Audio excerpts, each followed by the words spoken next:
Well, my name is Travis Doucette, and it is a thrill today to be with a fellow Canadian, Brian Doerksen, and I'm just so excited to talk a little bit about Brian's journey as a worship leader. Brian, so great to talk with you today. Thank you for taking the time to do a little nostalgic trip down memory lane. Great to chat with a fellow Canadian. How are you doing? I'm doing great. Yes. Well, Great to meet fellow Canadians everywhere. I know, great to meet you as well. I thought we'd start with a really easy question. On average, how many times do people mispronounce your last name? That's funny that you would ask that. Well, probably more than not. So, like out of 10 people, probably six or seven. It's so funny how the O, um, which is kind of silent in English, but it's from Dutch German roots, probably was an O with an umlaut, those two little Oh dots over yeah. way back Okay. several centuries ago. That O just throws everybody into conniptions. My wife's favorite pronunciation of my name once on the radio, they're like, and this is Brian Durlskin with, light the fire again or something. Like it was just like so, and then because my parents had the you know, idea to name me my first name Brian, which isn't a Dutch German Mennonite name at all. But so about half of my emails go to Brain. So, um, anyway, I don't know. It's just part of the road I walk. You've learned to live with that. It's one of the hard things you carry in life. Oh man. And then I'll be somewhere I'll do something like I'm boarding a plane Yeah. or somewhere. Just and then the welcome, Mr. Doerksen. And I'm like, whoa, whoa. And then I'm like, how do you know how my name's pronounced? He goes, oh, I've got all these Mennonite relatives and da da da da. I know Ah. lots of Doerksens. I learned that one a long time ago. Oh, okay. I get a little bit because my last name is Doucette, and living in the States, but having French Canadian heritage, Yeah, people get the CETTE kind of messed up. Like it's yeah, gotten really close to swearing sometimes with people.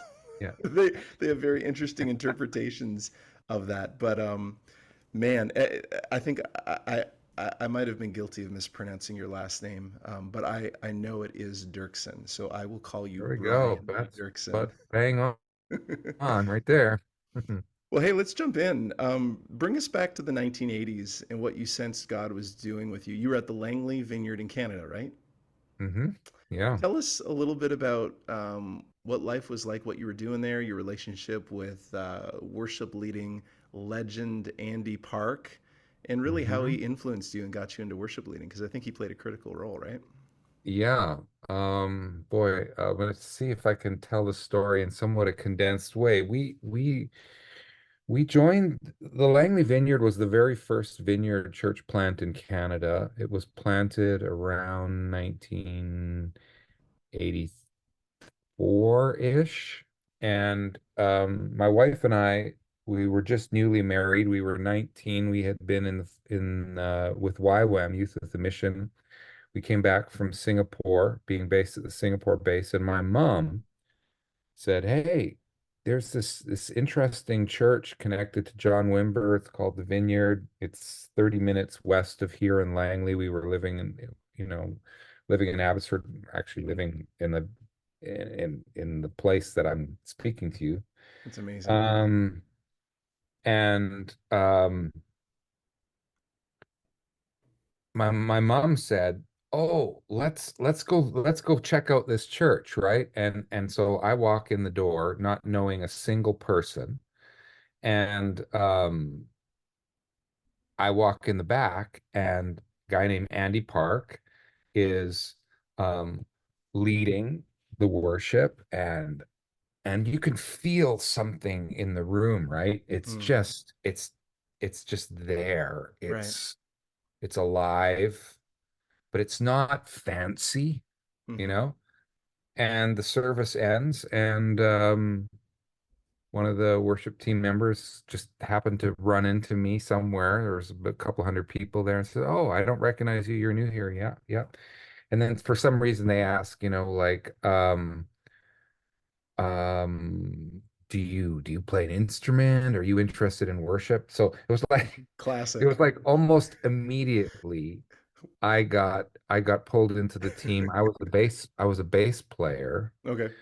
So and Andy was the worship leader and I was the bass player, and that was kind of how we rolled for a little while. And then the, I'm trying to think how I can summarize this quickly. It's connected to a song. What it was there was a home group, and Andy was leading this home group, and Okay. the Father heart of God was the subject of Mm. the home group. And at the end of it, everybody was wrapping up, and Andy looked over at me and said, "Brian, I had the sense that you have a song, Mm. um, you know, on this theme that would be good to, and I'm a shy, introverted person by nature, and I'm like, no. But what he kind of first reaction is, no, I don't want to share my song. Like my songs are secret. And I had barely started, just doing some basic writing. But months before that, I'd had this profound experience with our first daughter, Rachel. And out of that experience, I had written a song called "Father, I Want You to Hold Me," and Right. and and so I shared that. He pulled it out of me in front of 15 people, and I shared, "Father, I want you to hold," and it's a really simple song. People start crying, Wow. and anyway, that maybe that's the end of it, except a few months later, Andy is leading worship at a vineyard conference in Edmonton, Alberta, with John Wimber, and there's 5,000 people there. Wow. And I'm the bass guitar player now at this Okay. conference, and they do a session on the father wound Yeah. in culture, Okay. and then the session ends, and they say, "Andy, come on up as we're praying for people. We want you just to close with a song." And Andy points at me and says, "Go play that father Oh song." my goodness. He did the same play in front of 5,000 people. He did the exact same thing in front of 5,000 people. What a So turkey. my knees shaking. I go up there, have to pick up his guitar, Oh walk my up to the goodness. mic and sing that song. Wow. And then it just seems to touch people all over the auditorium. And then Wimber makes a kind of beeline for me afterwards and says, "My father was an alcoholic. He Mm. left when I was 4. Mm. I really identify. I've been waiting for a song that said that like something like that we could use in our worship services. Could we publish that song?" Right. And I'm like, sure. What's publish? Like I'm clueless. And he goes, "Do you Sure. have any other songs?" And I say, "Oh, I just wrote one other one. It's called Faithful One." And he says, without hearing it, "Well, we'll publish that one too." And then turns Really around and walks away. And crazy. I was like 23 years old, and that was kind of like, in essence, it's kind of like why we're sitting here having this conversation today. Wow. That is so crazy because, I know many people would have sung Faithful One, but we sang Father, I Want You to Hold Me at our church in Barrie, Ontario. I bring all my fears and I lay them Yeah, at your feet, right? The chorus. yeah, I haven't thought of that song in about 30 years. So yeah. that is, you just pulled something deep out of the archives here. That is absolutely incredible. Now, tell me, John Wimber, his book Power Evangelism. I remember reading that in my 20s and just being like blown away. Like just completely different way of looking at signs and wonders. Did you know anything about John Wimber before your mom had recruited you to check No, out the Langley? never Wow. heard his name, didn't know anything about it. But my mom was a very wise, intuitive, deep person of faith who just knew what was real and what was fake. Yeah. And she just had this sense that Wimber was the real deal. Hmm. And there's a lot of stuff that goes on in the charismatic world that sometimes becomes a little bit about showmanship, about this and that. And Wimber just wasn't that. And she just sensed it right from the beginning. And so then she was like, and his movement, so to speak, has planted their first church in Canada. Let's go check it out. So yeah, so that's how it started for me. And then eventually I got to know John a bit, and we did a number of things together, and we were just starting to do more stuff together, and then tragically he passed Right. in 1997. But yeah, it was a Incredible. special season. Yeah. Yeah. One of the things that you know, that I have a little Canadian pride of is that we kind of knew who you were before the Lord increased maybe the breadth of your platform out in the Mm, UK and then later through Integrity Music. And so there's a sense, at least from my perspective, as a bit of a historian and a worship guy growing up in Canada, that you were kind of one of these respected worship leaders, great composer, and we kind of knew about your songs. So I remember songs like Psalm 121, "I lift my eyes up to the mm, mountains," and of course "Refiner's Fire," which I know the breadth of that, the platform on that song has been quite wide, and "Faithful One," which you've mentioned already. Um, you know, to us Canadian worship leaders, these are like homegrown classics. These are mm, songs, at mm, least in my background, growing up in a charismatic church in the 80s and 90s. These were songs that we frequently sang. Um, I wanted to ask, what are your memories of composing these songs, and what are your memories of the early projects like "Changed by Your Glory" that they were a part of, and why do you think those songs? Why do you think we're talking about those songs like 35 years later? They clearly mm. had longevity, and they had a life of their own when they were written, but then they had, and maybe it was a surprise to you, but they seemed, at least from my perspective, to have even a greater platform, as later you went to Integrity and in some cases re-recorded these songs, and they've continued to live and they've continued to breathe. Mm, Can you speak to that? mm. Yeah, I mean, first of all, it's amazement. You say 35, and I'm actually just in process of recording a 35th anniversary version of Refiner's Fire Wow. with Mission House. And it's just a fascinating thing when I see that number, it's kind of hits me like, how is that even possible, 35 years? Yeah. When all of that was starting to bubble up in me and around me, it was, of course, you have no idea what's going to happen. When we recorded October the 1st, 1989, My birthday. That's great. was the night we recorded Changed by Your Glory. Hmm. And we it was just like there's life happening here for us. We're not making any presumption that it will be an incredible thing for other people, but for us, there's life in our gatherings, in the singing of these songs. We're having good God experiences. So we set this evening, October the 1st, 89, to spend an evening just singing those songs with microphones and hitting the record button and just see what happens. And we thought we'll make a little cassette, we'll manufacture 300, and it'll be for our people so that during the week when they're driving to work, when the moms are driving their kids around to different appointments, they can just put this on and keep in that flow Yeah. all week long or whenever they want, right? Sure. Because we that's what we thought we were doing. Well, that's what we did. Um, and it's interesting that even the prayer time before, hours before the people arrived and we hit record, I had a very, very profound experience of the presence, the power, the fire, the my whole body overcome. I ended up on the ground, and now you have to understand, I'm a conservative Mennonite background person. Okay. So I'm not a charismatic in the sense of my, that's not how I was raised. So when those experiences happen, Mm. I don't add any, I don't aid them.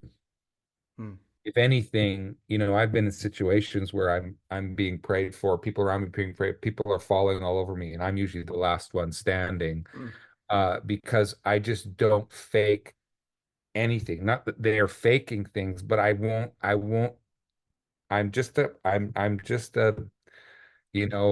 know. I'm Dutch German. What can you say? Sure, Uh, sure. but I had such a profound experience. And then the interesting thing is, I got up off the floor, my fingers, everything was like burning with electricity, like so Wow. much. And Hmm. then by the time we actually did the thing, the evening, I felt nothing. Hmm. I just sang the songs, like not that I was dispassionate. I Okay. just sang the songs Right. and we went through what we had planned to Hmm. do. And then, of course, then the story started coming as the cassette started finding its way around here and there, and actually to the vineyard in California and to Wimber's church, to the point where then they were contacting and asking, Anyway, so in a way, we were quite hidden, but some of the hiddenness went away after that recording because kind of like the word got out a little bit.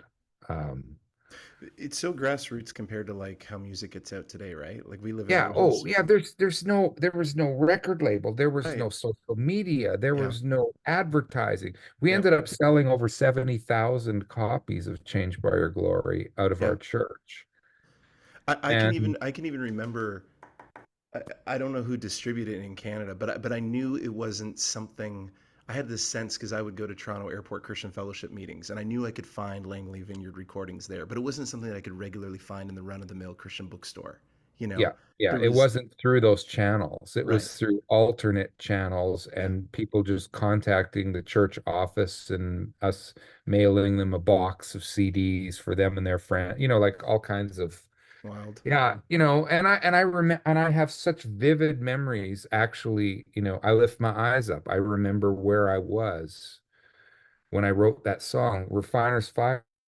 I was pulled up to a traffic light after going home at lunch break to see my new baby daughter, and I was Okay. going back to the church office, and I have this incredible like visitation, and all of a sudden I'm feeling all of this stuff, and then I can just hear it purify. Hmm.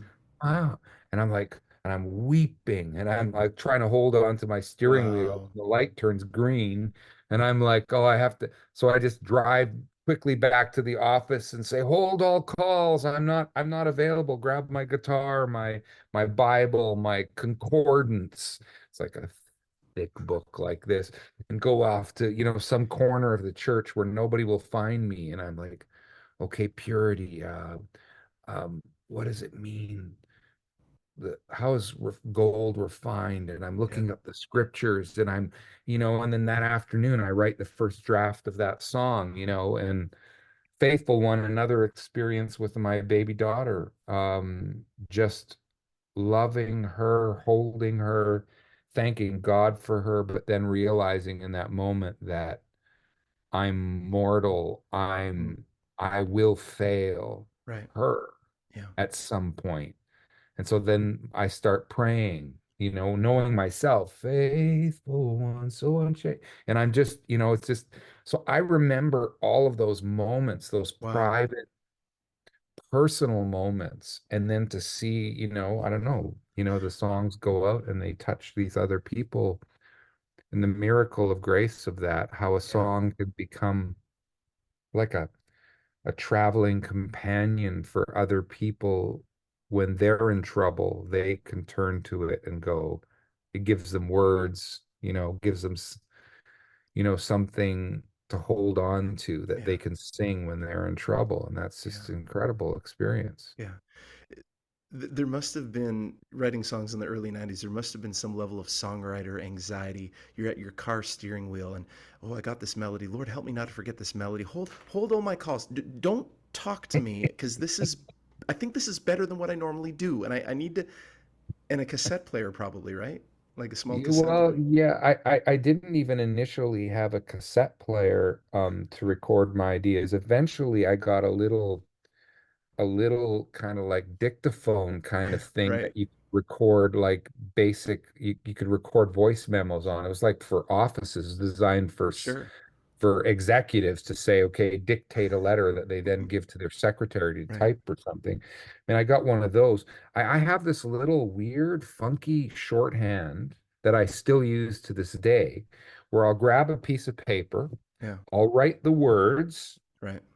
and then in little letters, I'll write the notes I'm singing over Sure. each syllable. Sure. E, F sharp, Okay. G. And You hope to I remember the rhythm. and then and then I keep singing it, yeah, because sometimes, and then I'll come back later and I'll look at that and I go, but I don't remember the rhythm. Right. Right. Right. Like, you know, but Mine's a usually, similar process. I'll use Nashville numbers for the scale. Even when yeah, I'm yeah, rehearsing, vocal parts and stuff like that. yeah, It's a one note here. Okay, circle that. yeah, exactly. No, natural numbers can be really helpful. Yeah, Songwriter shorthand. I'm sure that there could yeah, be a whole. I'm sure that you teach a whole course on that. I wanted to ask. actually, Well, that yeah. begs a question. These dictaphone tapes, do they exist still somewhere? Like, is there somewhere in your house the dictaphone tape that has the original version, No, iteration of no, Faith No I Man don't on think it? I could find that kind of stuff, though. It would be really, I'm trying to think if in any form any of the original ideas or demos exist, and I don't think so. Hmm. I'm not aware of where they would be, but yeah, now it'd be like, oh, that'd be so fascinating. Yeah. I'd sound like a kid for one thing. Uh, yeah, I don't Well, know. you look at these people. I remember reading about Jerry Seinfeld, and he has like every bit that he ever writ because he wrote them on like legal size yellow paper. So he has all this yellow paper of every bit that he ever writ, and I guess that's just the personality that he is that he saved everything. But Yeah, man, that would be a treasure trove to find those tapes and yeah, just to listen to them and be like, huh, interesting. You know. yeah, yeah. Now, for those who may not be familiar with the Vineyard movement, can you help us understand the role that worship music played? Um, because I think it was really significant. When I think back, at least on my exposure and proximity to the Vineyard movement, in some ways, just like probably less people know about Brian Houston or know that Hillsong's located in Australia, but they know Hillsong music. And I feel like it Hmm. was, at least from my perspective, it might not be accurate, that was somewhat of kind of how Vineyard kind of became synonymous with worship music in the 80s and the Hmm. 90s. And then on the heels of that, I want to know what are some of your most loved memories of the earliest Vineyard movement projects that you participated Hmm. Well, let me start with this, my first encounter with the broader vineyard movement, in? Hmm. and then maybe explain a bit of backstory and then go from there. Sure. We we had heard, so we had gone, I told you my mom told us about the first vineyard church plant in Canada, and so we Hmm. had gone 30 minutes away, and Hmm. we went there a couple of times, and then we heard that John Wimber was doing a conference Hmm. in Kansas City at the end of summer 1985. Okay. And Joyce and I, we were still in our first year of marriage, and Hmm. we were booked to go to England in September to join Youth with the Mission and do their School of Biblical Studies. But there was a Okay. 1 week window in there. So we, just being classic 19-year-olds, we quit our jobs a week earlier than we were going to, hopped in a Hmm. car, drove 40 hours straight, day and night. There were three of us in the car. We Wow. just kept on swapping drivers. Uh-huh. Drove 40 hours from Abbotsford, British Columbia to Kansas City, arrived a couple of hours before the conference started. And I will never forget, this was and Danny Daniels, um, Yeah. and, Glory, and glory in the highest yeah, glory. yeah, Danny and Patty Kennedy, Okay. who wrote "You Are Here" and "Just Like You Promised." Oh yeah. They were leading worship with a full band, Mm. like drums, bass, piano, synthesizer, all these instruments, but very well done, very chill, not in your face. And I walked in the back of that auditorium, and I think Patty started singing, "You are here, Mm. and I behold your beauty." And it was like the flood, it was like my Mm, tears, just like, right. I thought, I'm home. Like this is the music of my spirit, of my Right. soul. It's intimate. Right. It's personal. Yeah. Singing to It, God. yeah, That's you're what Vineyard singing taught us. to God, not singing about God or Right. about theological doctrine or whatever. Hmm. Hmm. And that, so what I didn't know at the time, and then of course after the music set was done, then John Wimber walked up Hmm. and his warmth and his humor and his Mm. personalness, he it was like you were sitting in a living room having a conversation about scripture, about life, Hmm. about all of these things. And it was, I don't know, it was so like coming home. And Mm. what I didn't know was John came from the mainstream music world, right? So Hmm. he was a professional Right. musician, Hmm. and he played with the Righteous Brothers, You've Lost That Loving Feeling, and That's all right. of Yeah. that stuff. And he was playing in Vegas all the time. Hmm. Meanwhile, his life was falling apart, his marriage was falling apart, and he had this God encounter out in the desert. Mm. But so when the vineyard movement started and it started growing, and there was these various facets to it, one of the first things he made a decision, and he was really resisted over this, was that when people would invite him in different parts of the world, we want you to come and bring your message and your heart to us. Mm. And he said, well, if I'm coming, I'm not just coming as a speaker, I'm coming with my musicians, Mm. because music carries the heartbeat and the intimacy of what we're trying to do. Right. And yes, there's a focus on, the gospel of the kingdom and Hmm. healing and power evangelism and all these things, but done in a very, it's like the going for the signs and wonders thing, but going for it in a very relational, non-hyped way. Mm. And but the music carries all of that. And I Right. won't come if I can't bring Wow. my music with me. Wow. And so he went to the England and Australia and Canada and various parts of the US and Asia and everything, and always with the music Right. as an integral part of it. Hmm. So what ended up happening, of course, is it was the music then that started finding its way into all parts of the church, Mm. like the mainstream church, the Anglican church, Yeah. even the Catholic church, all the various, charismatic, Baptist, and for some of them, they would be very much opposed to some of the message of the gospel of the kingdom, kind of like some of those things, but Yeah. they accepted the music. Yeah. Isn't that a And great principle that music can go places that sometimes people yeah, can't? yeah. And so of course, and then I'm just this shy, kid from Western Canada who has written a few songs, and they resonated with John. And so he started bringing me along to a few of Mm. these things. And even when I wasn't there, he was bringing some of my songs along. And so that's part of how my songs started being sung around the world, Wow.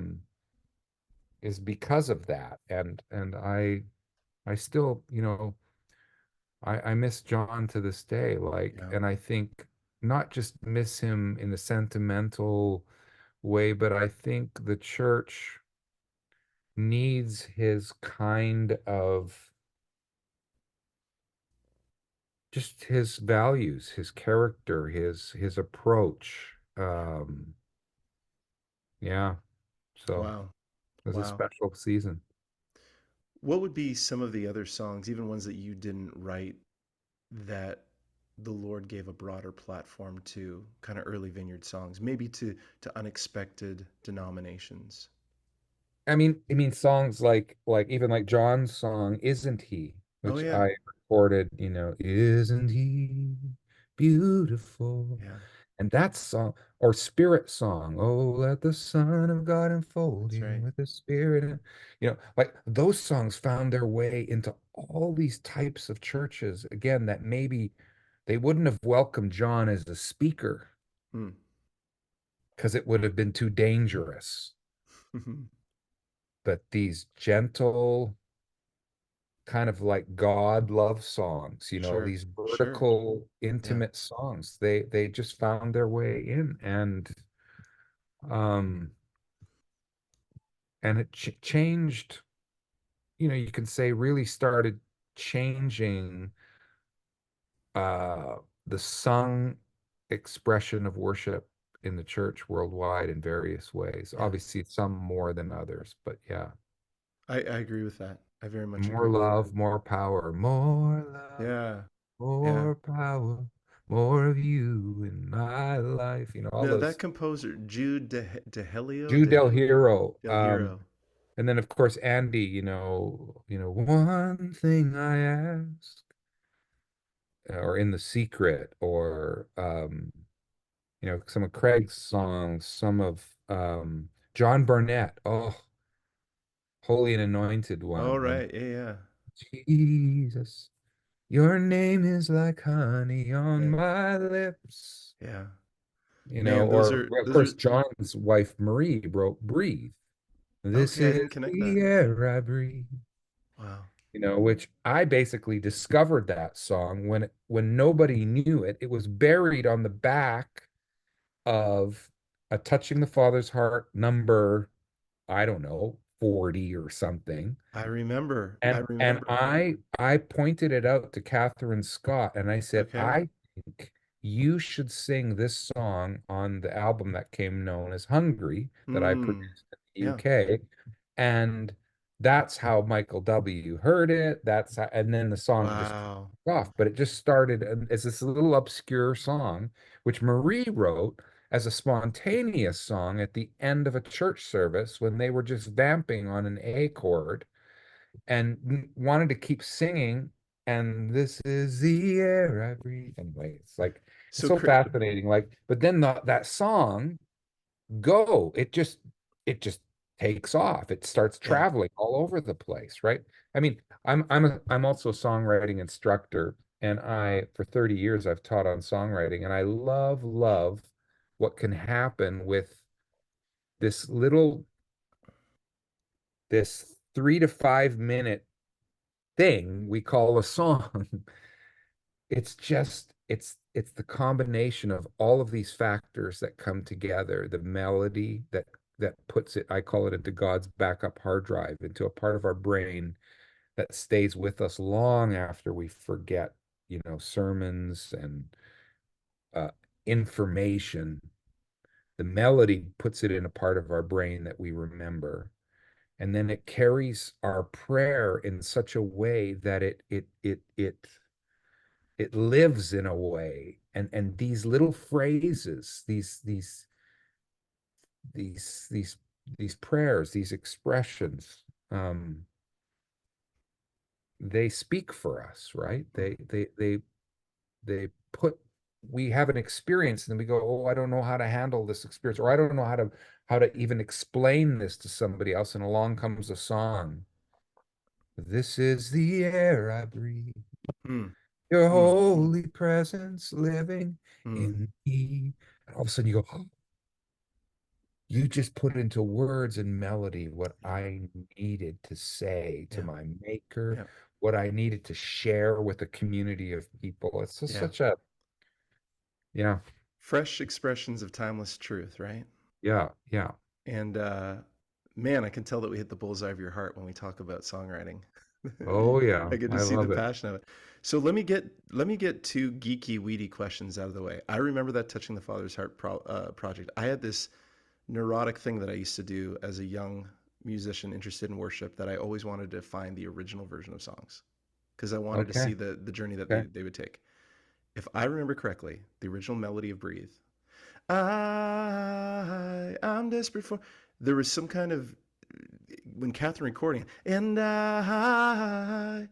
Do you remember making that melodic change? Was that a I thing? Was think I don't consciously remember, but I definitely turned as Catherine's producer, I said to her, I want you just to be in the song and interpret it the way you would interpret it. And I remember on the Touching the Father's Heart, it was this band arrangement, and I kept right, on feeling like, no, Catherine, I want to strip some of the instruments away, and I want to make it more just you and the piano. right. Whatever else we add is going Yeah, to be subtle. I want it just to feel like it's you and your maker, yeah. and yet it becomes everybody. The you becomes plural. So I just let her loose. And some of that happened just in the moment. And Like and it was effect just effectually her the song interpreting the song. and effectually the song gets rewritten because nobody would think of singing it note for note, maybe the original way that it was recorded on that Yeah. the Well, because definitive so few recording. people heard that way. Right, right. Okay, other geeky question. I remember there was a Winds of Worship project, probably one of the earliest ones that cut "Come Now Is the Time to Worship." And I don't know if this was a mixing issue or if this was intentional, but I want to say that I remember hearing. So I know I remember the B part of "Come Now the Time" being like, "One day every tongue will confess," but there was a recording where what was dominant felt like "One day every tongue will confess." It's almost like a harmony was intended Yes. as the can you? I know that's such a Yeah. geeky in the weeds Well, question. okay. First of all, um, there's two things at play here. Well, there's probably Okay. more than two things, but one is me um, not being an experienced enough producer and us being under the a time constraint in our mixing, not having enough budget and time to sit with mixes and then remix. hmm The harmony was too hot. And one of the reasons why the harmony was too hot was because it was Wendy. And Wendy Ah. Whitehead slash Wendy O'Connell is such a phenomenal singer Mm. that when I remember the moment when Brenton Brown uh, walked in the room when we were rehearsing for that recording and he heard Wendy's voice for the first time, he's just walking in, all of a sudden he he just stops and he The looks slow over at the turn. stage and goes, what is going on right now? Because Yeah, that yeah, voice is slaying me right now. yeah, Like that yeah. feeling. And Wendy has that. And in fact, I don't know if you know, but we just recorded a number of things to mark the 25th anniversary of Come Now's the Time. But Yeah, I saw we that. did a recording. Wendy came. She hasn't sung in years, Okay. and she came. She was actually fighting turned out she ended up being hospitalized after this for a long Oh time. my goodness. She's better now, thank goodness, but she had just enough strength to pull this off. And when she opened her mouth, this is just in May of 2023, um, it was chills because it was the same experience I had Wow. in the room with her. When Wow. she sings, everybody just gets the goosebumps, right? She's just got one of those voices. And but so that's partly why then some Okay. people actually learned the harmony as the melody in the one day section. And okay, so there you go. And I cannot, so those are the two reasons why. That I makes blame it sense. on my inexperience and time constraints, and I blame it on Wendy's phenomenal voice. And in one sense, who cares? Just do Sure. it that way. Like, I don't Sure. know, you know. Sure. And me and you are probably the only two that would even care to hear that story. Maybe there's someone else out there that will be Oh interested, but yeah, I'm sure. Some that other is so in the people. weeds. Okay, so one more question regarding "Come Now Is the Time to Worship." Why doesn't everybody know? Well, why doesn't the world know, maybe as broadly, the second verse, the "Willingly we come to surrender our lives"? Was Yeah. that like an Well, afterthought? no. What happened? Well, good question. What happened was for the original recording, which was in North America, it was called Winds of To Worship worship, number 12, yeah, live number from 12. London. But in Mm-hmm. the rest of the world, it was called Come Now's the Time. Um, I had written it. So, in songwriting terms, I call this song an AC. So the A section is come, and the C is the one day with the alternate willingly. Mm-hmm. But what I decided was, we were recording these 12 songs and there was so much content. And I thought, Right. I think I'm just gonna go one day willingly, one day. No, sorry, not one day. I was gonna go come one day, Yep. come, and not add the willingly extra Mm-hmm. lyrics because I'm gonna let the rest of the set say, willingly we choose to surrender our lives, Mm-hmm. willingly our knees will bow with all our heart, soul, mind, and strength. We gladly choose you now. I'm gonna let that the spirit of that to make the song as simple as possible so that there's no um I don't know, no barrier as far as length or complexity in that song because I felt like it was a song that would really work well in a lot of settings for as a call to worship song. But as soon as the song kind of took off, I remember feeling like, oh, I wonder if I made the right choice. Like, well, maybe I did make the right choice because it took off. I don't know if it took off because I had left it out. So several years later, when I recorded the song the second time, I included the willingly section Got it. because that was the original intention for the song as a whole. And since then, I always sang the willingly when I did it live. But for people who only heard it the very first recording and stuck there, so fact, funny story, I just recorded a new studio version of the song and I had Matt Maher sing it with All me. right. And Matt, fellow Canadian, said, oh, I love that new alt chorus about our agency, the willingly we choose. It's like he'd never even heard the Interesting. willingly part before. And I read Interesting. and now Matt's Catholic and he moves in those kinds of circles. Hmm.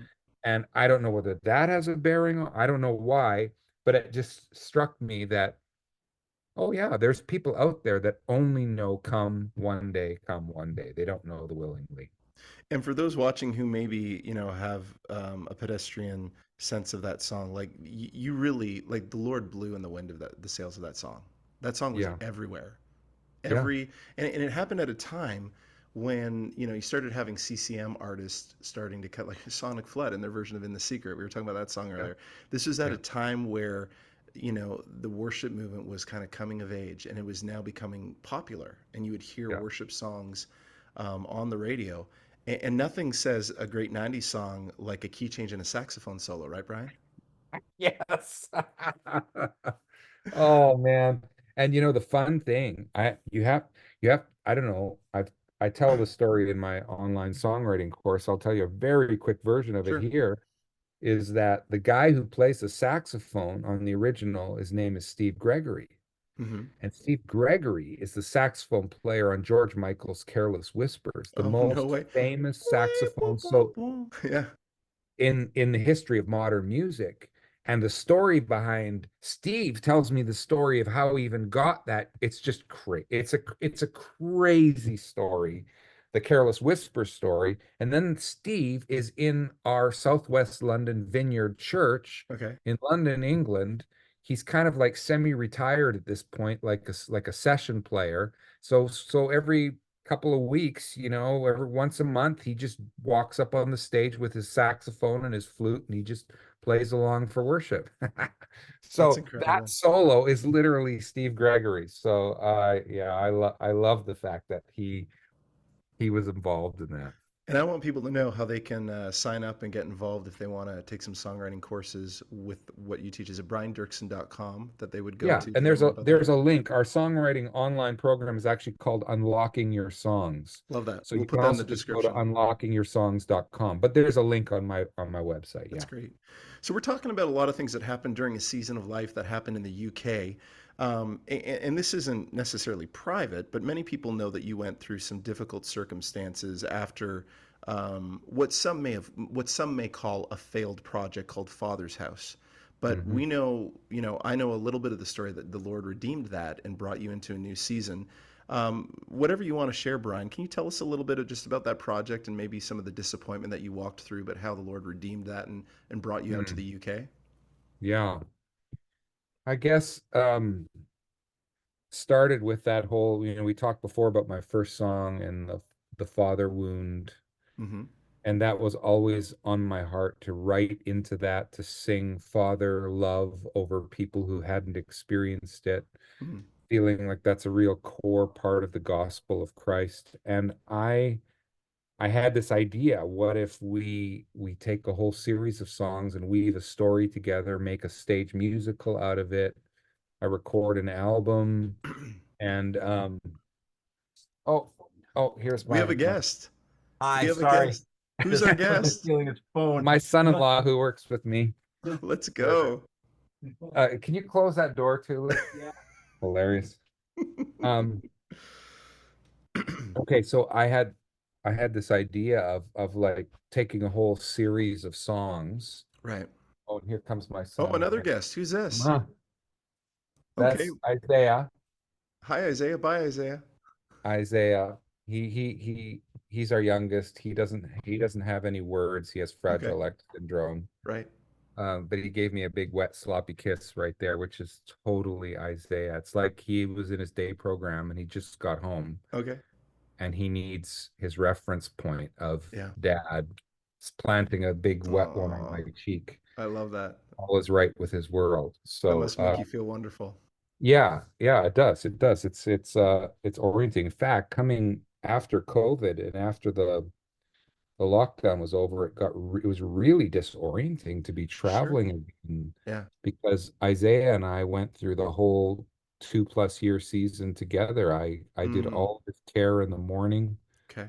all of his care in the evening. Mm-hmm. Anyway, okay, so but back to Father's House. So Mm-hmm. so I had this idea, wrap these songs and the story, create a stage musical, record an Right. album called Father's House. I remember a distinct conversation with John Wimber.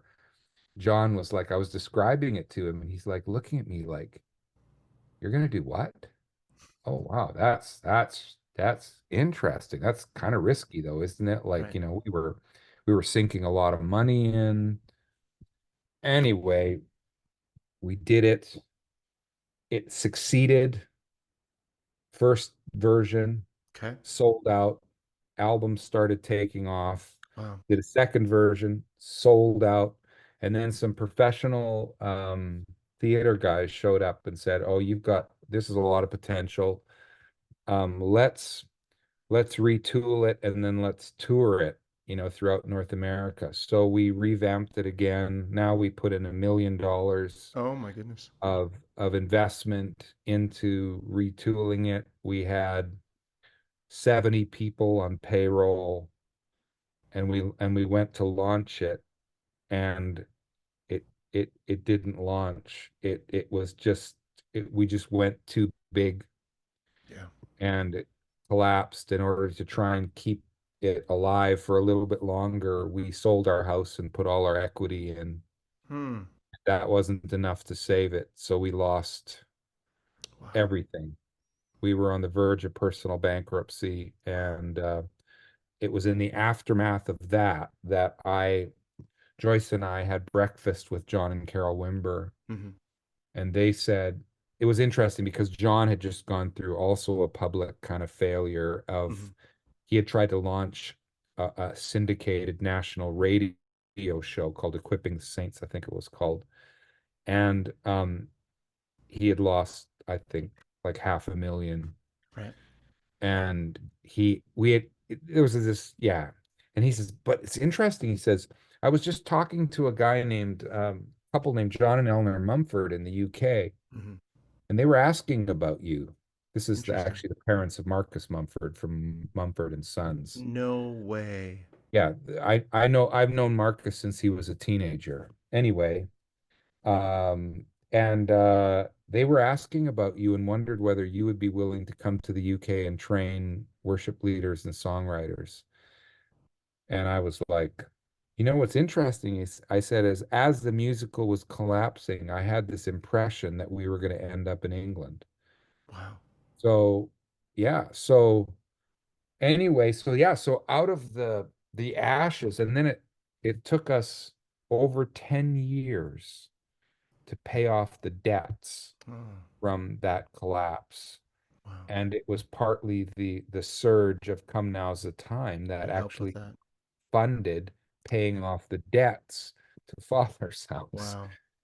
Oh my gosh. So, and it was going to England where it was my first. And just as we were as the musical was collapsing, we found out that our first son, Benjamin, had Fragile X syndrome Hmm. and would require care for the rest of his life. And he has the Right. same syndrome that our other son, Isaiah, has.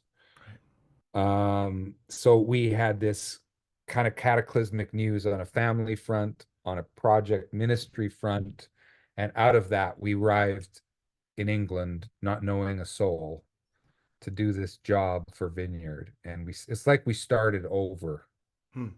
And Come Now's the Time was kind of like for me, was the rebirth of that.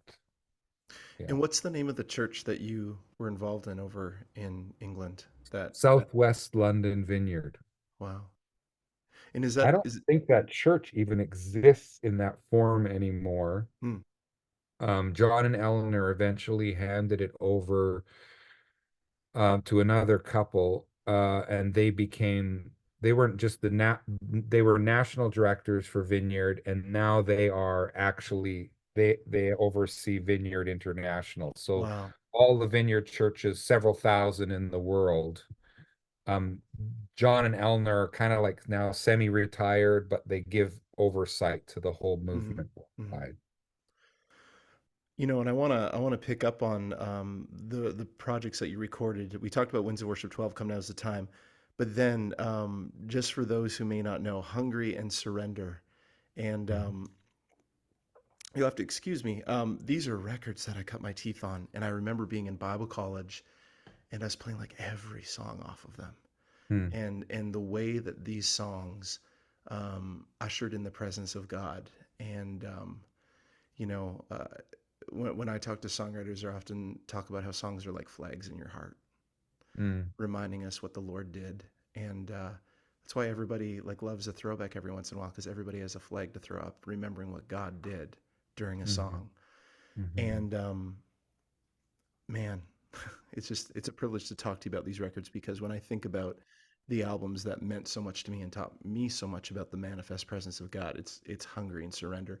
And I would say too that the for those watching, if you don't know those records, like these are, you know, uh, for its time, this is like the Abbey Road record of the era in terms of where these Hmm. songs went. Like I remember being in Bible college and singing everything off of Hungry, Hmm. above all Hmm. else, your name is holy.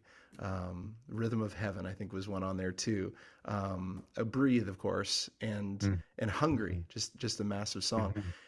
And then, of course, the follow up, Surrender. And I'm rambling here just because those were just really impactful records to me. What are your memories? We're here to talk Hmm. about your memories of these Well, projects and the songs that you did during that time. yeah, I mean, the most distinct memories would be connected to the Hungry Project because it was like the follow-up to Come Now's the Time or Winds of Worship 12. And Hmm. so, I mean, that we had a great response to, but it was almost like people went, oh, there's something happening in the UK. Oh, Yeah. there's something happening with Vineyard UK. Right. So by the time we did Hungry a year after, so these were about every 12 months we were doing a project, people were starting to pay attention.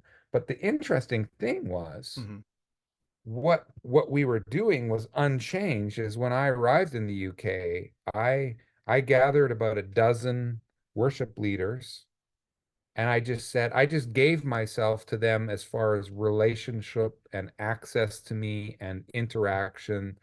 They were constantly in our house. My wife Joyce was constantly feeding them. Hmm. We were just Hmm. hanging out. We were doing life together. We were talking about, um, what does worship music for us sound like if we're being truly ourselves and Okay. not copying others, but letting ourselves be influenced by musical art that moves us from all genres and from all, so and and out of that we were creating these songs and we were creating these arrangements. And it was both the process of the songwriting process, but then it was also spending the time to create an arrangement that really, I don't know, um, maximize what that song was. Like Mm. Hungry, for example, like Callum, who's still my drummer to this day, and Callum Reese now lives in Canada. I Hmm. mean, created this drum loop, and then we went into the studio with it and said, "No, okay, now let's affect it and let's," and all of those little things done with heart, intention, and relationship, Yeah. I think made a difference. And it wasn't we weren't thinking about commercial factors or social media being influencers or any of those kinds of things. We were just almost like digging down into digging a well. I call it a well of devotion, like Yeah. looking for that cool, clean water that we could drink. And we were just shoulder to shoulder. We were doing it together. We were Yeah. doing it in relationship. And we were really good friends. And I'm friends with many of these people to this day. Yeah. Um, it wasn't hire the slickest player, Right. or you know what I mean? Like it wasn't about any of that. It Right. was, yeah, it's hard to put Mm. into words actually. Wow. And I know your heart and your motive certainly wasn't to, keep writing the next worship hit, but the breadth that the Lord gave to some of the songs that came out, like, so you do Hungry. Hungry's obviously, big song. Your Name is Holy, um, is sung, and then the opening track is Surrender. Your love Mhm. is amazing, steady and unchanging. Do you You know the ta- story behind this song? I don't. You taught every worship leader how to sing syncopation, and for that I thank you. They're just like, So, I love so it. okay. So I'm speaking to you from Hmm. my home in Abbotsford, British Columbia, and I Right. had just come back. Okay. We were in this home. I was sitting right over here. See that? That's my mom's old piano. I don't know if you can see I it can see there. it. Yeah, that's Yeah, awesome. my mom's old piano. We were sitting here. Brenton came over, Yeah. and we spent a good chunk of the day just jamming on songs, visiting, getting caught up and stuff. But we didn't really get a breakthrough as far as a song idea. And I could hear my wife Joyce in the kitchen right over there Right. making dinner. Yeah. And I could hear Isaiah, who just came and gave me that kiss a few minutes Yeah. ago. He was all of one, Okay. crying. And Joyce had him on her hip as she was working in the kitchen. And finally, I hear the door open. She Yeah. walks right over here and she puts Isaiah in my lap and she goes, "Your songwriting day is over." Okay, yeah, that makes sense. Yeah, yeah. She needs help. She's trying to make us dinner, for goodness sakes. Should help her out. So I take Isaiah squalling off to the other side of the house, to the living room, and I sit in the rocking chair and I sit there rocking him, trying to calm him down. Meanwhile, Brenton, now I say he's a complete clueless single at this point in his life. Okay. He gets up, he grabs my guitar, he walks through the kitchen right past Joyce, and he goes, "Brian, Brian, but there's another idea I want to show you." And I'm looking at him like, "You idiot. Like, let's take a break, and he grabs the guitar and he goes, "Your love is amazing, steady and unchanging. Blah blah blah blah blah blah." Da, da, da, da. He says, and that's all I got, right? So that's what he had. The first two lines and kind of like the groove of it. Yeah. And I literally, partly to get him off my back, as soon as I hear, he's just, and I go, "Oh, I got an idea." And literally, Isaiah's on my lap. I go, Okay. "Why don't we sing as a chorus part? Hallelujah. Hallelujah." Isaiah, it's okay. It's okay. It's a hallelujah. Your love makes me sing. And then sing it again. And he looks at me like, "That's a stupid idea. That's way too simple." But as soon as the hallelujah was in my mouth, it came alive. Wow. It was like it fit. Wow. It was like, and then this line brought it really to life to me. Your love makes me sing. Yeah. It was like all of the, it was like a Yeah. summary line, and Yeah. as he dismissed it and I started fighting for it. No, hang on, before you dismiss it, think about what hallelujah means.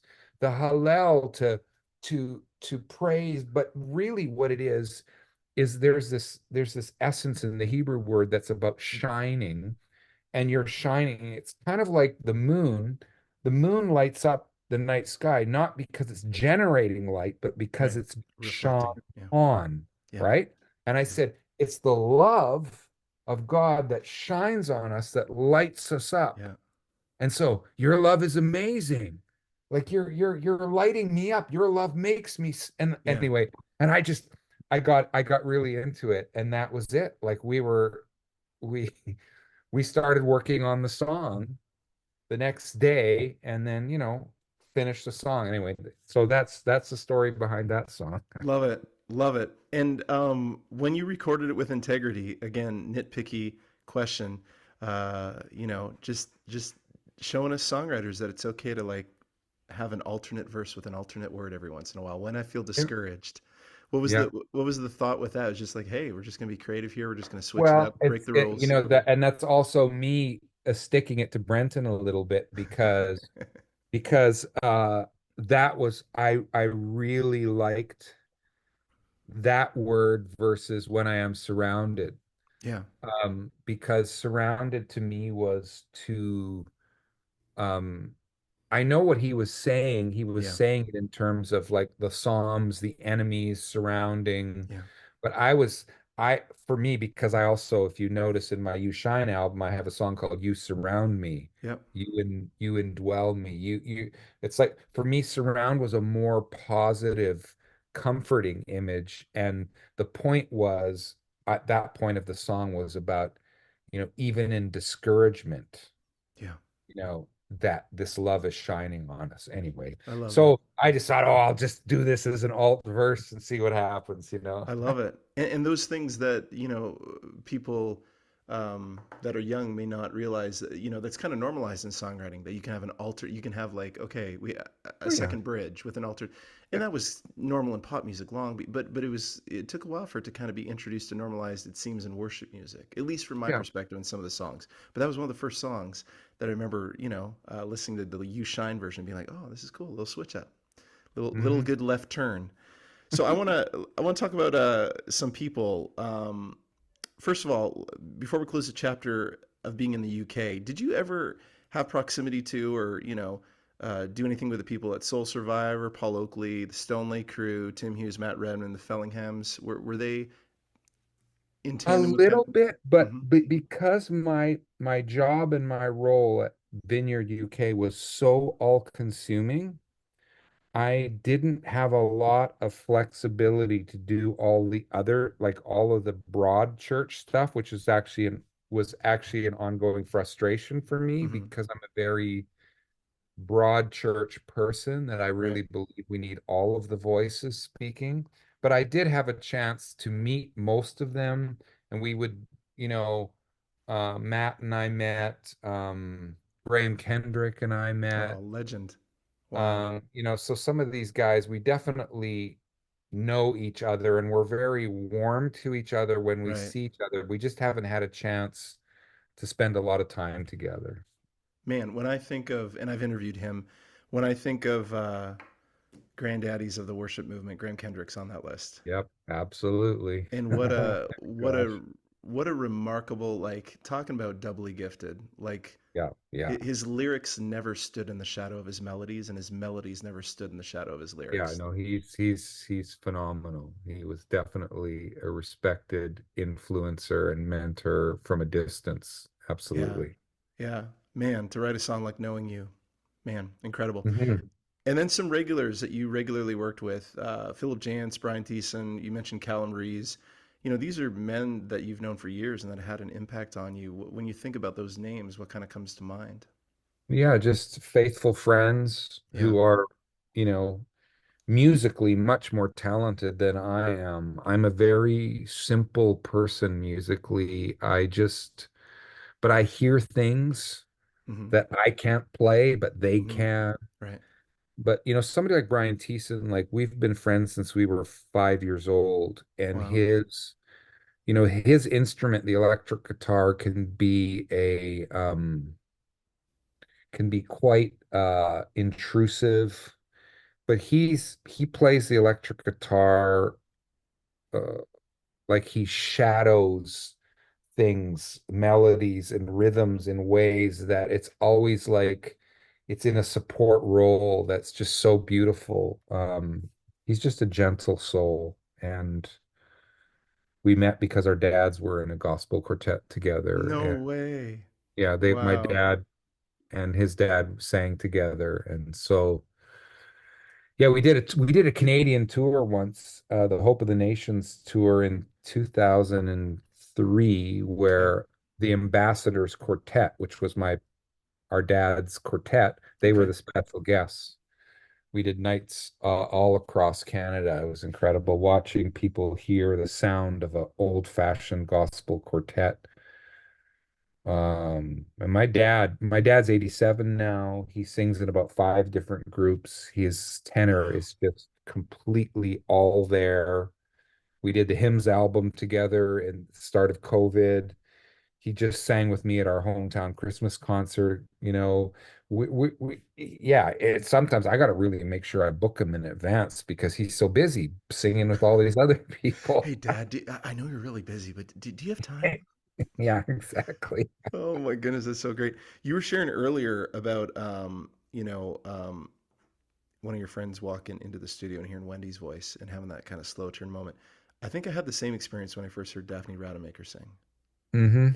It was just kind of Yeah, like, she's wow. a phenomenal singer. She was the first person I sang with at the Langley Vineyard, and then I hadn't sung with her in years. Our lives have taken very different trajectories, Hmm. but I asked her to come back and sing Eternity with me, a new version to close out my Faithful One album in Yeah, 2019.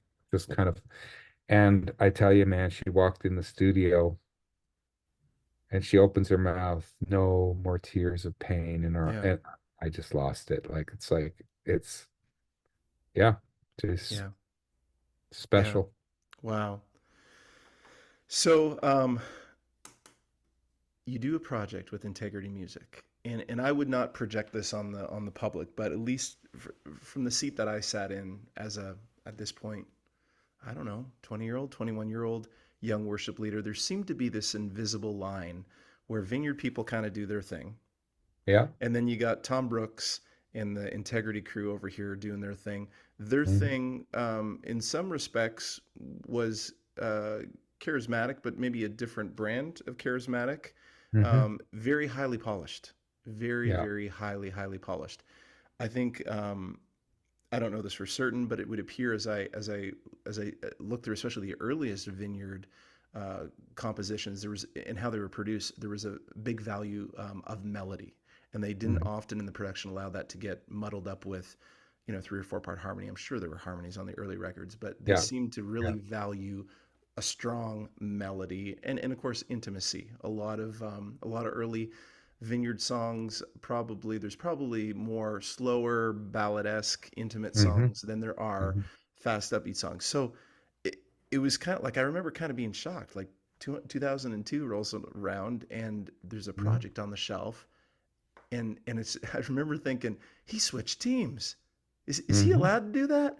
Hmm. He's supposed to be in this camp and he's now at this camp. And I remember just valuing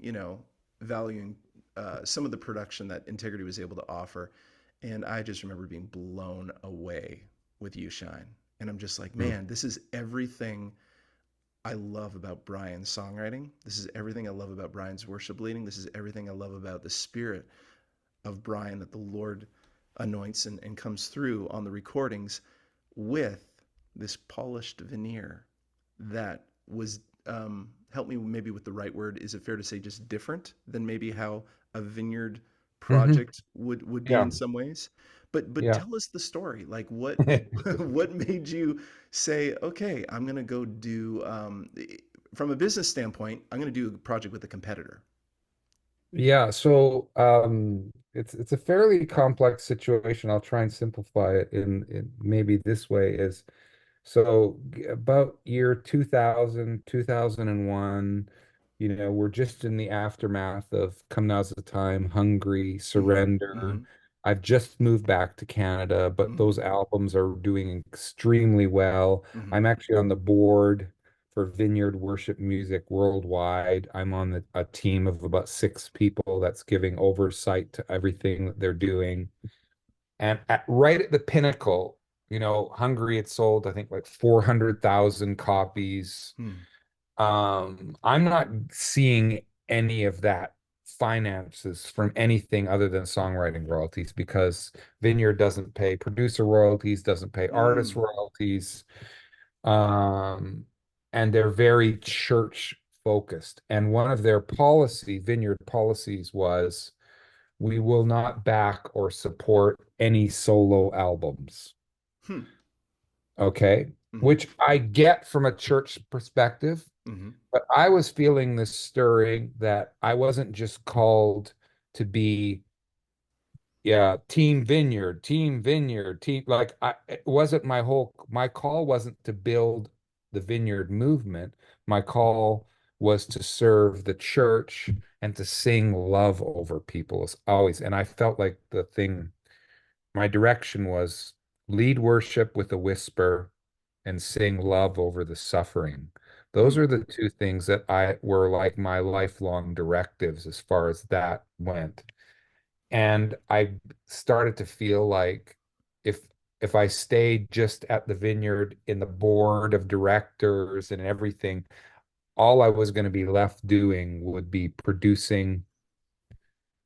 And there was some stuff in me that was stirring. So I felt like this invitation, resign from the board, step away and trust whatever's going to happen next, which was hard to do because it was going incredibly well with Vineyard, right? Sure. So I let them know I feel this is a hard decision to make, but I just feel like I need to resign and step away. I think there's something else for me to do that isn't Vineyard related. I don't know what it is. So I did that. 6 months go by, nothing. And 9 months go by, Hmm. nothing.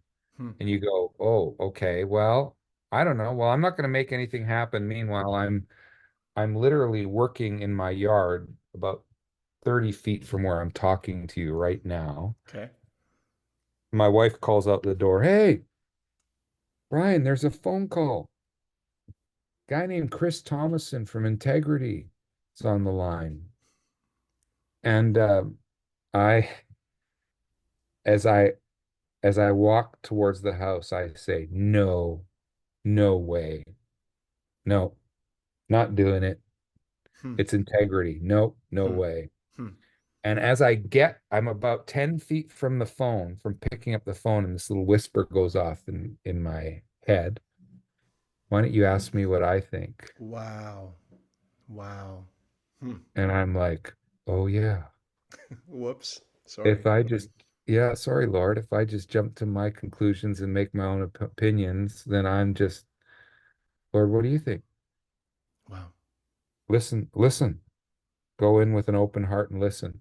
What were your, if I may jump in, what were your preconceived My concerns? preconceived was some of exactly what you described was that Too integrity polished. was not a movement that would be interested in the kind of music I wanted to create. It was so polished, it was big, flashy, horn sections, um uh everything about the style of it was not the kind of music that appealed to me. Got it. I was more folk, rock, um I mean, I know it's hard to describe styles what you like, but uh anyway, I just thought this is not going to be a fit. They're based in the American South. I'm in Canada. It's just there were so many barriers, it Yeah. felt like. Yeah. And then in a second, that was all gone. Why don't you ask me what I think? Chris is a lovely man. Uh, Chat says, we've just been talking about, what the Lord's doing with worship and stuff, and then Mm, your name just keeps coming up, and we wonder, maybe, I know you've done this and that, but you're not done, we don't think. So maybe there's a fresh expression you're going to do. So would you be open to talking with us? mm, And so, and then yeah, so I said, okay, sure, let's have a chat. And then Don Moen came to town, and Don was kind of in the executive leadership, mm. and Chris, and we had a meeting. And I liked them as people. I still didn't really understand fully some of the cultural things, but yeah, make a long story short, I agreed to give it a shot, which giving it a shot became You Shine, which was supposed to happen. I was literally booked to fly to Dublin in on 9/12. No, yes, 9/12, 2001. And then 9/11 happened the day before. All the Wow. flights were, I was scheduled to go to Dublin to go have meetings and set up all the logistics for the recording. And the reason why we recorded in Dublin was, um, I think, coming back after having lived in the UK for several years and then coming back to Canada, I was very glad to be back in my place of my roots. Mm.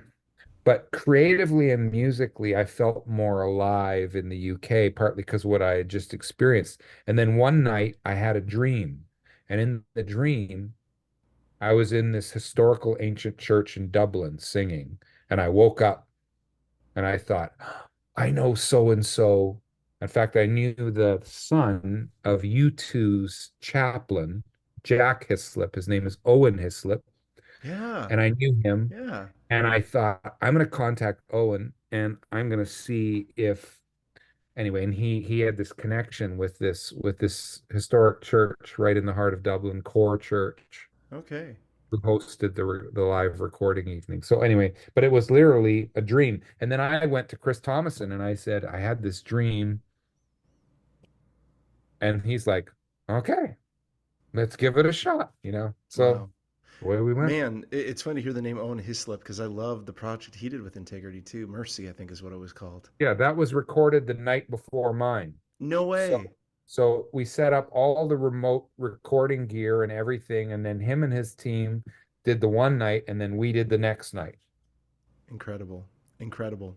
Man, I loved You Shine. I felt like you were so willing long before maybe even the general public was ready to push boundaries.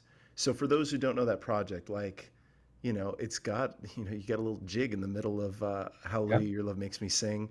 You got creative whispers in a song, a worship Oh, song. we got the Gaelic singer, yeah, Yeah, singing "You Surround Me" in Gaelic. yeah. Like that seems to always you've always seemed never to be afraid to kind of expand the horizon. Is that a conscious decision, or is that just like I I'm mean, going to be? I'm just yeah, I like experimenting and I Mm, like I like broadening people's um I don't know, experience and vocabulary when they think of music and when they think of worship and spirituality. I want them to say, guys, it's all of life. It's our every breath. It's our creative decisions. We don't have to just do it like like one way. And of course, then musically, I'm hugely love artists like Peter Gabriel. let's go. I just saw him in You concert. Yeah, isn't that? I mean, his new album, I.O. I.O., phenomenal. Incredible. And my daughter and her husband are totally into Peter Gabriel, so we went together. So that kind of artistry and experimentation has always moved me. So I your favorite Paul Simon record has to be Graceland or Rhythm of the Saints. Oh my gosh, Graceland is such and I also love doing things that advocate for people on the margins and Apartheid and how that was all connected to that yeah. record. Yeah.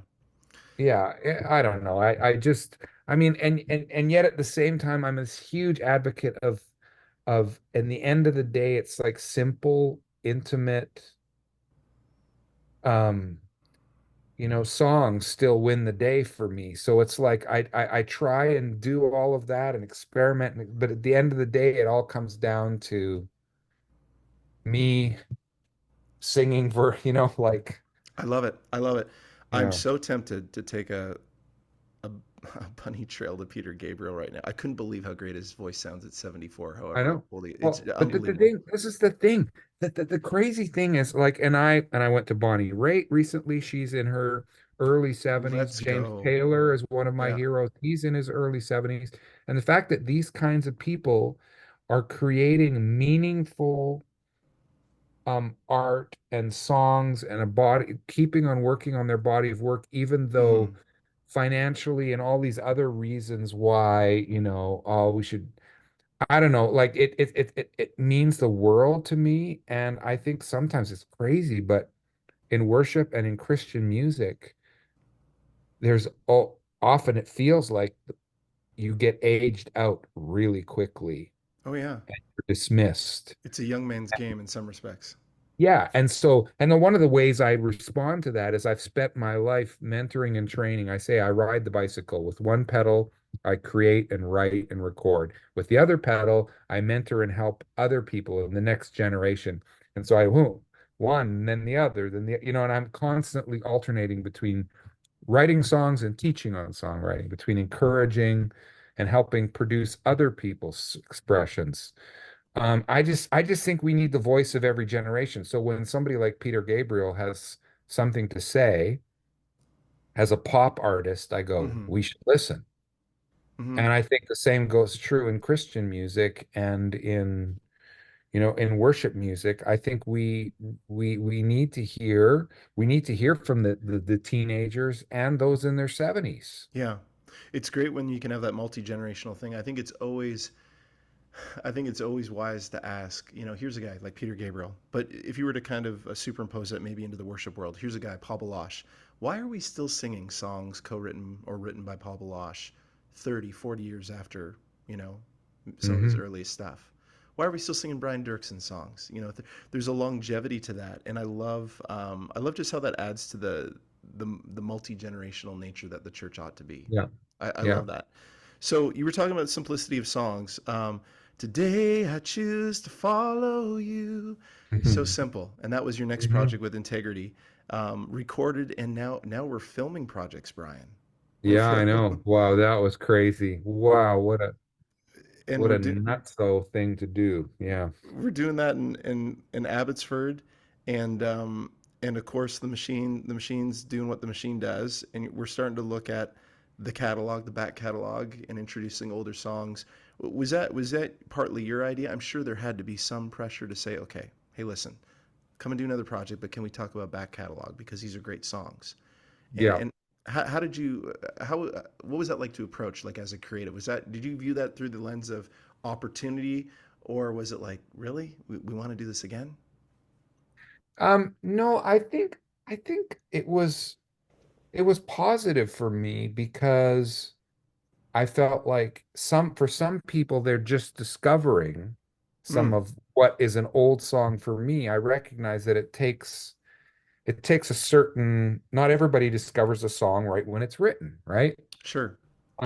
So doing a new version of Refiner's Fire, ironic, it's like I'm working on the 35 anniversary version of that same song. So now I've done that song multiple times, and in each season, I'm kind of in a different place myself, musically, spiritually, physically, and so it becomes new. It's kind of like you can never step into the same river twice because the river is always flowing, right? It's always slightly changing. So I just felt like that whole principle too of something new, something old, something, like it's like we need the new expressions and we need the expressions we already know to anchor us.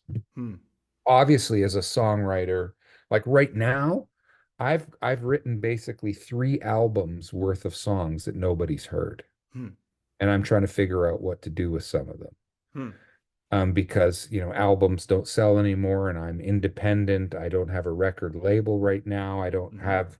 I don't have, I'm not, traveling the world with John Hmm. Wimber, so it's like I have to self-fund everything. So I love writing songs and recording new songs, Hmm. but I also love going and doing pulling out an old song that people already know and love and singing it with people and I just did this recently somewhere, and you're singing, and then for a moment I just open my eyes and I look around, and to see the looks on some people's faces, just the sheer pleasure and joy that they had singing that song that has meant Right. so much to them with the person who wrote it, and having this, it's like this full circle moment. And I go, I would never want to take that away from people. It's just like when I go to the Peter Gabriel concert and he starts singing, Don't Give Up. Yeah. I mean, I think Don't Give Up is one of the greatest songwriting songs of the last century. A song of a man who's discouraged, who wants to give up, and then this female voice comes along and sings, Don't Yeah. give up. You still have us. Yeah. You're not beaten yet, like this Yeah. exchange, right? Yeah. And Yeah. that kind of reminds me so much of what the best experiences we have in worship, where we bring our prayer and then God's spirit can respond almost like singing over us. Yeah. And it's this feeling like we're in a dialogue, we're in a relationship. We're not just throwing our songs into a void, Right.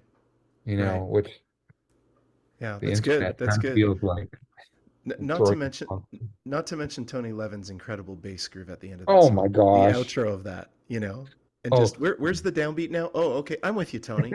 I'm good with that. I'm good with that. oh, So, so Brian, this record today comes out, and your face is on the cover. What's up with that? Had oh your my face God. ever been on the cover of No, anything you had done? no. And of course, growing up Mennonite, first of all, Right. conservative Mennonite, then joining the Vineyard at 19, and then there's a really anathema to artists. Mm-hmm. And so finally, it was Integrity's call. Like they chose the artwork. So they decided to put my face in the cover, but ironically, it's actually the picture is right over 50 feet from where I'm sitting talking to you. It's through our front door, Okay. and Carmen, the photographer, is outside the door, and I'm standing inside our house looking out Ooh, the door. how artistic. Yeah. Just pensively looking out to the garden and pondering the theology of the day. Oh my gosh. So this album is quite the journey. I remember when this came out and being like, man, I feel like I'm going on a journey with this. And because I knew your back catalog, you got a little brand new, everlasting today. You got a little re-envisioned old, Refiner's Fire, Creation Calls. What a great song! Like what a Mm, hidden gem from your catalog too. And then you got like familiar, great is thy faithfulness, mhm. and then I see the cross, which I knew from the Believe Project. But you have a Okay. little bit of a smorgasbord Mhm. of everything. Were you largely in the driver's seat when it came to like choosing the song list on this project? Yeah, they basically let me choose. My A&R would always speak into it, and sometimes they would nudge one song out and replace it with another song. And I always had a principle. I always wanted to put one hymn on every project, Okay. and I always wanted to record a song written by another writer on every project. Wow. It's the mentor So in me, I'm that sure. just very much to state in my song selection, this isn't just about me. I know it's it's it's my sharing a lot of my music with the world, but I'm not independent. I'm not alone in this. Um, yeah, so and interesting, the river. I mean, we wrote The River literally weeks before that recording, and that song, The River, has probably gone on to become the most known song from that album. Yeah. But we didn't know that at that point, and it's actually become more known in the last few years than right after the album happened. So you just don't know. You mentioned wanting, to always include songs by other writers, and I'm sure that's to encourage them. Um, of all the songs by others that you have recorded on projects through the years, which would be one of the top three that you're Hmm. like, I wish I wrote that. That is really good. That says something that I want Oh to say to the man. Lord. I mean, there's a lot, but the one that comes to mind right now is Everything, God in My Living by Tim Hughes, Hmm. which I recorded on my final project with Integrity Level Ground Yeah. in 2010. I mean, the way, that it's like, let me look at this, uh, not You Are Everything. No, that's not the one I'm thinking. Oh, yeah, here it is.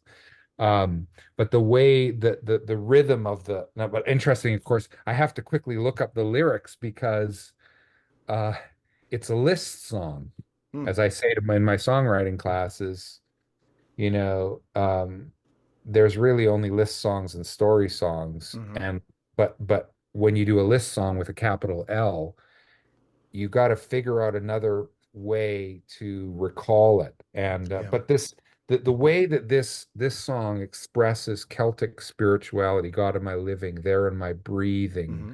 God in my waking, God in my sleeping, God in my resting, there in my working, God in my thinking, God in my speaking, be my everything. Like I was just like, oh, the first time I heard this song, I just melted. Yeah. Um, God am I hoping, there am I dreaming, God am I watching, God am I waiting, God am Right. I laughing, there in my weeping, God in my hurting, God Mm. in my healing.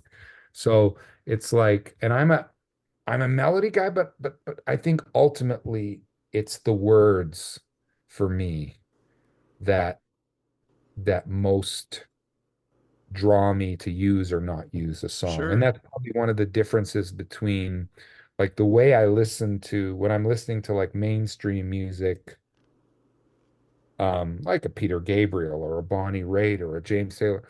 Usually it's the music that is the most captivating thing about the song. And the words have to fit, but they're secondary. But in my songwriting, it's always it's the words that are leading the dance Yeah. with the melody. And but I don't want to say I don't want to dance alone. Mm-hmm. I want the melody to matter. I want the melody to be beautiful, but the Sure. lyrics are leading the dance. Yeah. So that's one of the reasons why that song. And so I recorded that song because it was like I owned that song. Mm. I it's been neat, when I saw Tim, seen him several times, but just to be in person and just to thank him for Wow. for that. Yeah. That song means the world to me. And he's pastoring a church now, I believe. Yeah, he's an Anglican priest. That is so incredible. I remember he's got, man, we tagged Here I Am to Worship to a set, not just recently, because I feel like that opening lyric is so great for Advent. Light of the world, you Yeah. stepped Oh down yeah. into darkness. Yeah. But he cut a Nathan Fellingham song. Lift up his name with the sound of singing. Lift up his name in all the earth. I think Christy Nockels did a duet with him on that, and I've always loved his cover of that as well. But man, another great, another great British gift to the world. Hmm. So former projects with Integrity, live in Europe, done in tour while in Germany, Holland, and Switzerland. Holy Hmm. God, It's Time, and Level Ground. Of these projects, what would you say are your most fondest memories, and what were some of the standout songs that you remember from the time that you cut these projects? Probably over a period of about 10 years, right? Yeah. I mean, live in Europe is like a way of summarizing for ever since the mid 90s, about at least once a year, I would spend time in Germany, Holland, Switzerland, that part of the world. So I Mm-hmm. became very connected there, and we would do these concerts, worship evening things, and so that was just hit record on a whole bunch of different nights and Right. then pull it together and made a project out of it. So for me, that was extremely special because I just love that part of Europe. And it's also the part of Europe where, Doerksen, actually our name is from Friesland, which is Okay. a part of Holland. And so I don't know, when I'm in that part of the world, I just feel like I'm back home in a way, Sure. and then yeah. Hmm. Oh man, and then you named a number of other albums here. Holy God, It's Time, Yeah. Level Ground, you mentioned already. Yeah. Holy God was probably my most ambitious as far complicated production that I've ever attempted. Okay. And What made it even the complicated? recording of that song with a Hmm. choir, with orchestral instruments, with two drummers. And that project went on to win a Juno in Canada, which That's then, awesome. you know, it was hilarious because that year, the Junos, you had my album nominated and Hmm. spoken on the broadcast, and then you had some rap album which was holy F, Oh my like goodness. expletive, Yeah, yeah. and almost side by side, right? And you're just Hmm. like, only, I don't know, I was gonna say only in Canada or something. It was just crazy. Uh, but it was, I think a lot of people don't really that don't have a connection to or understand worship music. Hmm. They had no reference point for what I did. And then when the Juno happened, they were like, "Oh, you won a Juno. Oh." So it was like at the school gate, picking up kids or whatever, you'd have a couple of other parents go, "Hey, I was watching the Juno broadcast and I saw your name on there. That was weird." You know? One of these things just doesn't belong, but yet they Yeah, do. yeah. Anyway, but yeah, no, that there was that was it was definitely an encouragement to have that Yeah. happen, and I've heard amazing stories of people who have just been listening to some of that music and driving along the road and then start weeping and having to pull Wow. over, you know, Wow. because they're just having this encounter, right? So, Mm. and I think that for me, it's been those letters, those emails, and those physical letters that I've received over the years of stories of Hmm. how these songs have become traveling companions for people. Hmm. It probably means the most to me. I love that. Well, while we're talking about songs, you're a songwriting instructor, excuse me. As someone who's shepherded and taught on songwriting, what would you say are some of the keys to writing enduring worship songs that cross generations? Hmm. I mean, it's there's so many things. There's like the craft. It's learning the craft of songwriting because songs are this unique art form Mm-hmm. and there are inherent principles. They're not rules to it, so to speak, but more like tools that we can use. So I do everything I can to learn the craft, to do the Mm-hmm. best crafting of the song. Mm-hmm. But I think what really makes songs endure, especially songs, worship songs and songs of faith, are that the words carry people's hearts, that they speak for people, whatever they're going through. If they want to turn to, like I think a song like Faithful One, so unchanging, Mm-hmm. you are my rock in times of trouble. So those words have become for other people something that they turn to. And you you start by not trying to write songs that will endure for generations. You start by trying to write a song that will endure for the day. Mm-hmm. That will today Mm-hmm. will say my heart in a genuine way. Mm-hmm. And then you test it out, It's like I always say you need some time between what I call draft zero and draft one and draft two. You need some time to go by so that you're away from the emotional high of creating something and you return dispassionately to it and then sing it again and see what happens. Does it Mm. reawaken Yeah. that heart that you Yeah. started? passionately within the creative moment. And if it does, then you're onto something. And then so then it endures for a day. Now it endures for a week. Hmm. Now it endures for a month, and then maybe it's got to draft five or six, and you feel like maybe it's done after 3 months of writing, and then maybe a few months later, an opportunity opens up that you can share it in your congregation, and Hmm. people go, they come up afterwards, go, that new song that said what I wanted to say, thank you. Yeah. And then you do it again, and you get another, and then they start learning it, and then they start requesting it. And all of a Hmm. sudden, the song that lasted for a day is lasting for a year, and then it's Yeah. lasting, and Yeah. that's all it is. It's like if it speaks for you Yeah. day one, maybe by month six, it's gotten to the point where it's been written, rewritten, refined, that it can start speaking for others. Hmm. And they make the choice whether it lasts for a generation or more, right? Hmm. Because Hmm. it only lasts if they keep turning to it and That's saying, I right. want to do this. You mentioned earlier, having these moments of inspiration. You talked about refiner's fire, being at a stoplight and hands on the wheel, Hmm. and all of that.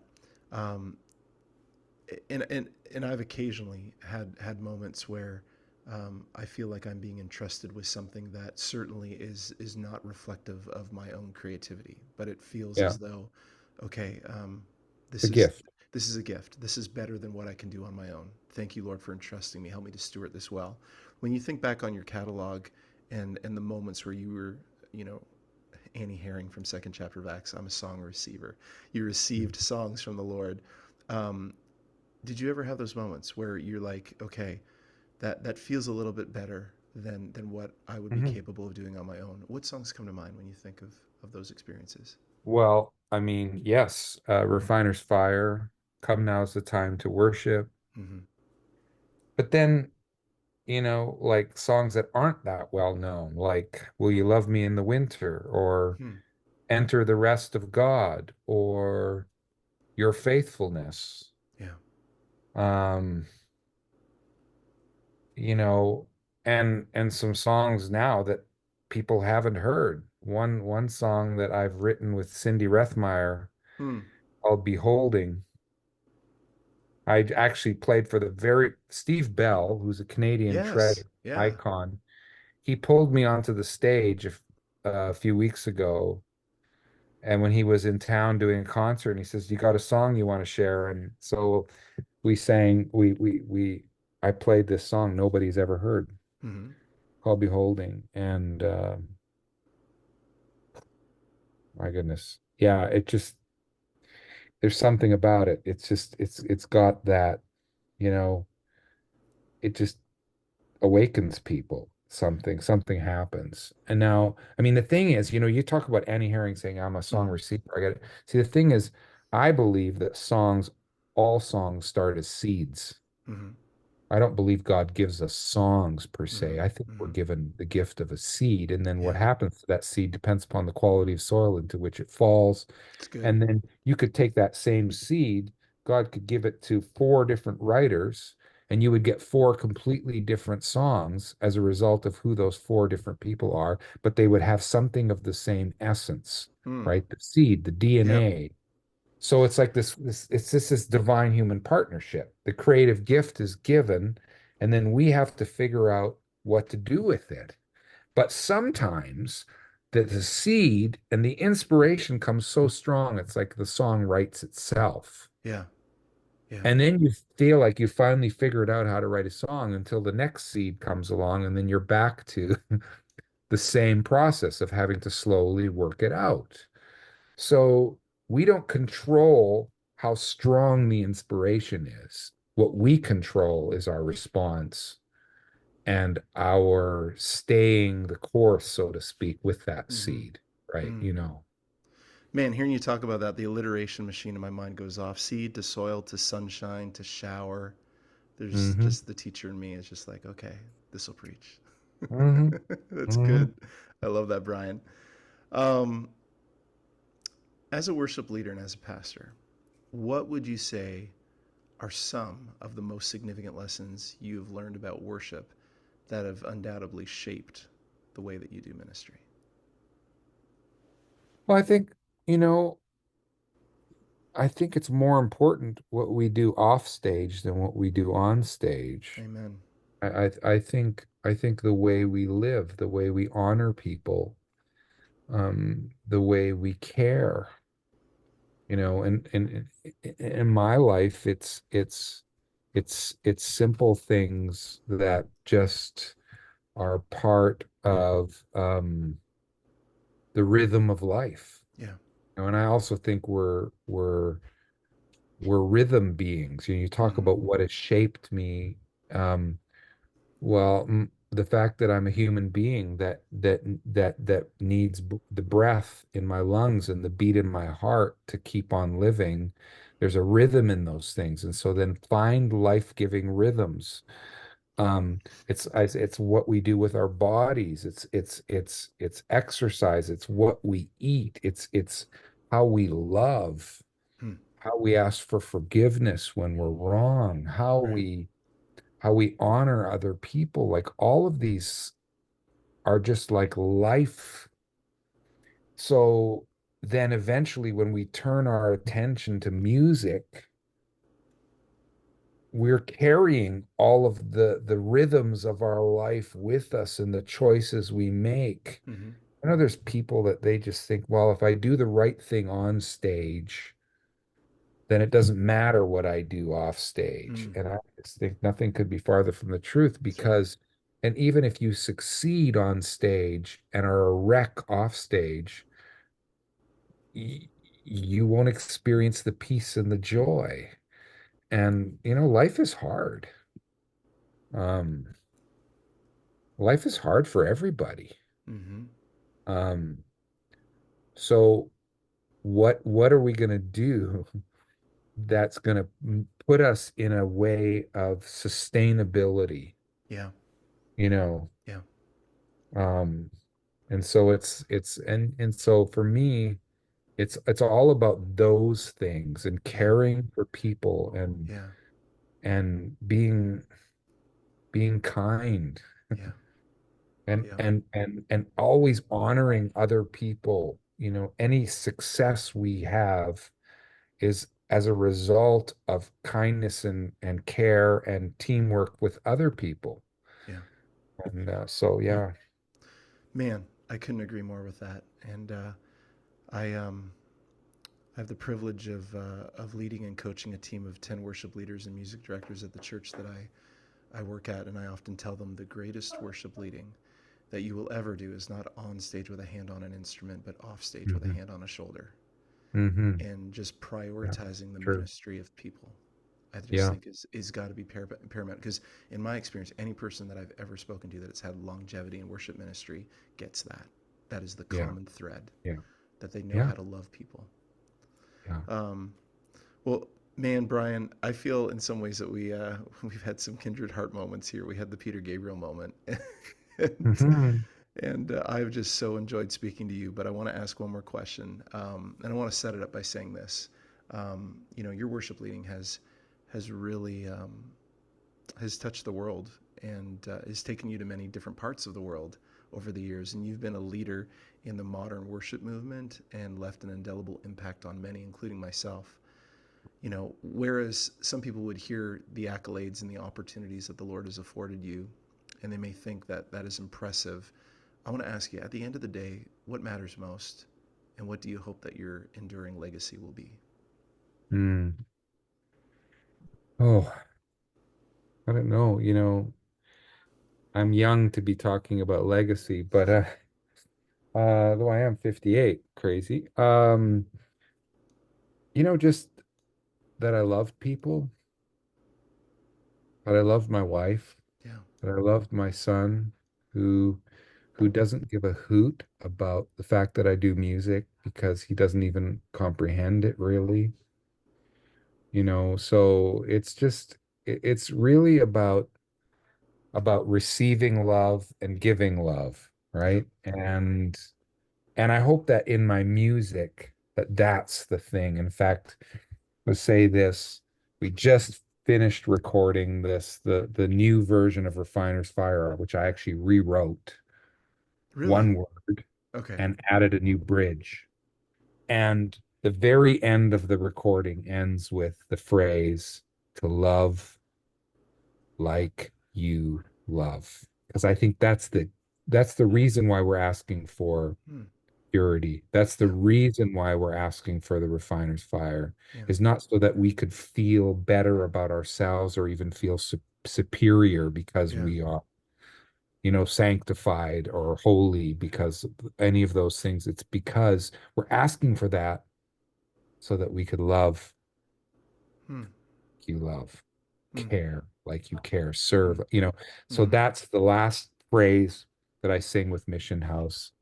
And in one sense, that's what I'd like people to remember at the end of the day. It's it's Hmm. it's about giving and receiving love. That's beautiful.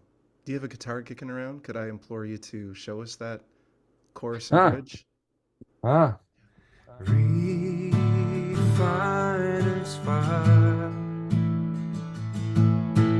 my heart's one desire is to be holy, set apart for you, Lord. I choose to be holy, set apart for you, my Maker, ready to do your will.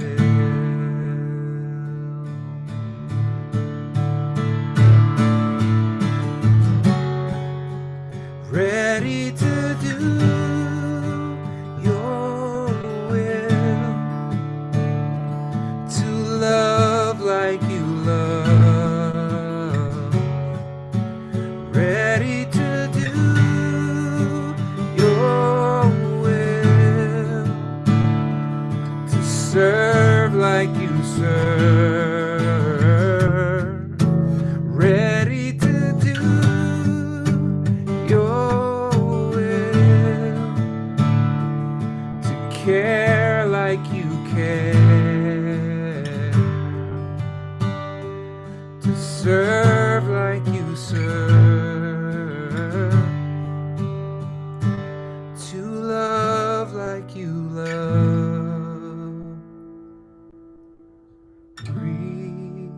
Refiner's fire, my heart's one desire, and it's to be holy, set apart for you, Lord. I choose to be holy, set apart for you, my Maker,